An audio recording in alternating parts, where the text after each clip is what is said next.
Hi, boys and girls. This book is called Just Like Abraham Lincoln by Bernard Waber. By Bernard Waber. Just Like Abraham Lincoln. Mr. Potts, my neighbor, looks just like Abraham Lincoln. He does. He looks a lot like Abraham Lincoln. Everyone says so. Everyone says it's amazing how much Mr. Potts looks like Abraham Lincoln. Everyone says Mr. Potts looks as much like Lincoln as Lincoln on a penny, maybe even more.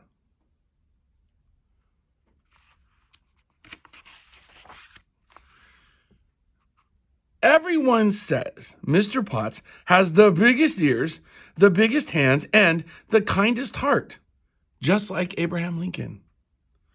Everyone says Mr. Potts has the saddest eyes, just like Abraham Lincoln. Mr. Potts isn't sad. He isn't sad one bit. Mr. Potts likes to laugh and tell funny stories, just like Abraham Lincoln. Mr. Potts will help anyone or anything in need. It could be a bird with a broken wing. Mr. Potts will know what to do to make it better. He'll set its wing with cardboard and tape. He'll nurse the bird, bring it food, and watch over it until the wing is mended. Then he will take it back to the place where it was found and say, "Fly, little bird, you are better. You can fly again." I like to walk with Mr. Potts.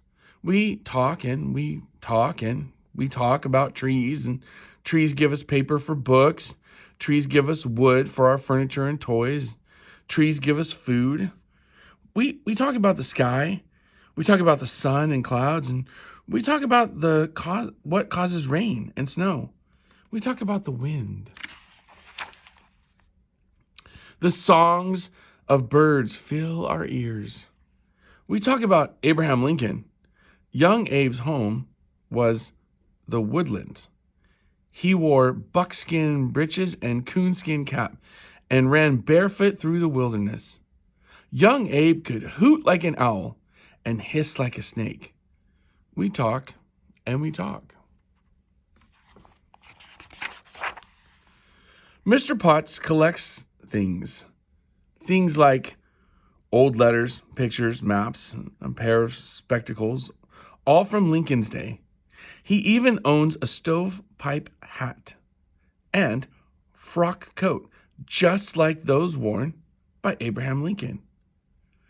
You can hide secret messages in a stovepipe. Lincoln did.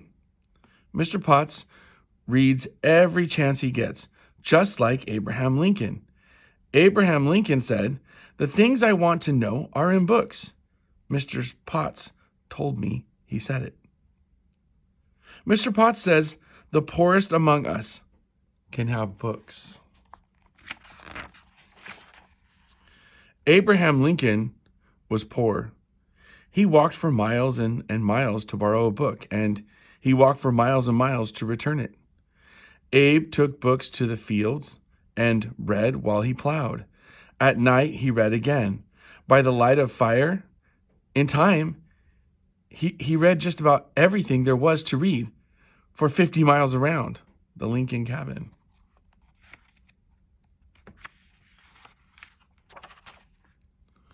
On summer evenings, children gather around Mr. Potts and ask to hear stories. On summer evenings, it is nice to smell fresh cut grass, watch lightning bugs, and listen to stories. On summer evenings, Mrs. Potts serves lemonade and cookies while Mr. Potts tells stories. Stories about Abraham Lincoln. In school, we have been learning about Abraham Lincoln. One day, Miss Robin, our teacher, said, "Our class has been chosen to prepare an assembly program celebrating Lincoln's birthday. Would anyone care to make suggestions?" "We could tell stories," said one boy. "We could tell how Abraham Lincoln was born in a log cabin in Kentucky. We could tell of the hardships his family suffered because the soil was poor and there was little to eat. We could tell how Abe didn't even have a real bed and had to sleep on a mattress of leaves.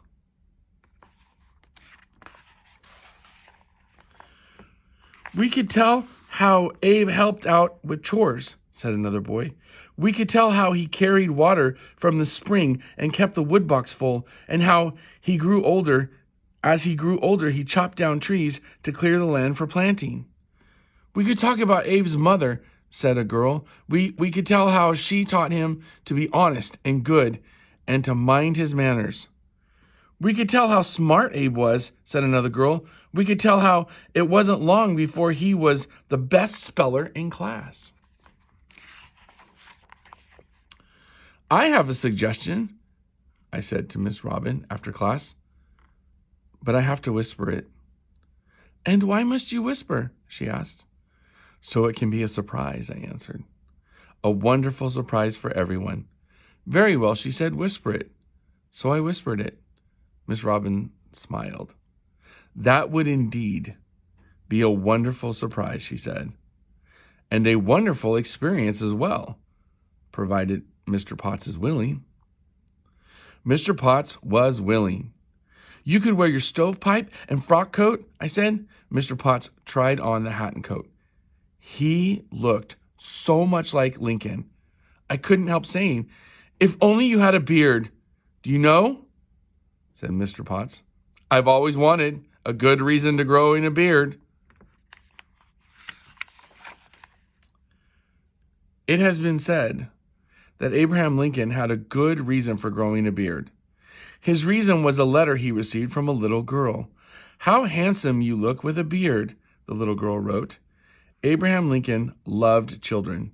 He must have thought it was a good idea, too, for it wasn't long afterwards that he was wearing a full-grown beard.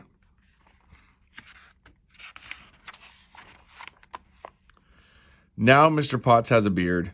It is black with streaks of gray, just like Abraham Lincoln's. Now people look even more surprised when they see him.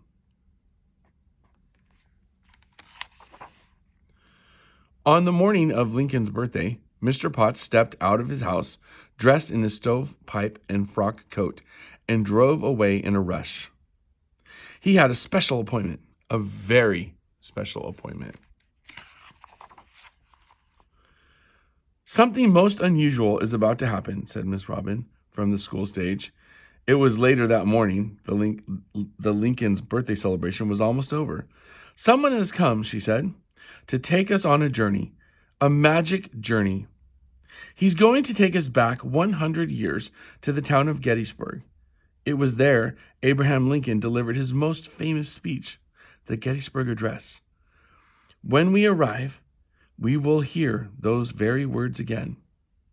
Now, in order for the magic to work, it will be necessary for everyone to close their eyes and keep them closed tight. When we reach Gettysburg, someone will ask you to open them again. You must open your eyes now, said a new voice coming from the stage. The children opened their eyes and were astonished at what they saw. Welcome to Gettysburg, said a tall, straight man with the face of Abraham Lincoln. A buzz ran through the audience. It's Abraham Lincoln, cried some. It's Mr. Potts, said others, smiling when they recognized him. Mr. Potts stepped forward on the stage and began to recite the famous speech. 407 years ago, Mr. Potts began. Suddenly, we were in Gettysburg, 100 years ago, listening to President Lincoln tell us that America was conceived in liberty, and all men are created equal. He told us never to forget the brave men who died to keep us strong and free. And we won't forget. We won't forget this day either. Now, Mr. Potts has moved away. His work has taken him to Washington, D.C. Mr. Potts is a lawyer, just like Abraham Lincoln. On the morning of the day Mr. Potts moved, I rang his doorbell for the very last time. Come in, he said. I've been waiting for you. I walked in. Packing cases were piled everywhere. I have something for you, said Mr. Potts. I followed him into his study. His bookshelves were empty now, and I would like you to have the stovepipe, he said, putting it on my head. The hat was big and covered my eyes. One day it will fit you, said Mr. Potts. I would also like you to have this book about Abraham Lincoln's younger years. I've written something on the flyleaf. What does it say? I asked. It says, to a fellow Lincolnophile. What does that mean? I asked. It means to someone who admires and is greatly interested in everything about Abraham Lincoln. Now Mr. Potts is gone. It took a while getting used to not seeing him on his porch or walking about with a book under his long arm. It took a while getting used to the empty house next door. But the house isn't empty now. Someone new is moving in, someone named Mr. Pettigrew. I wonder what he's like.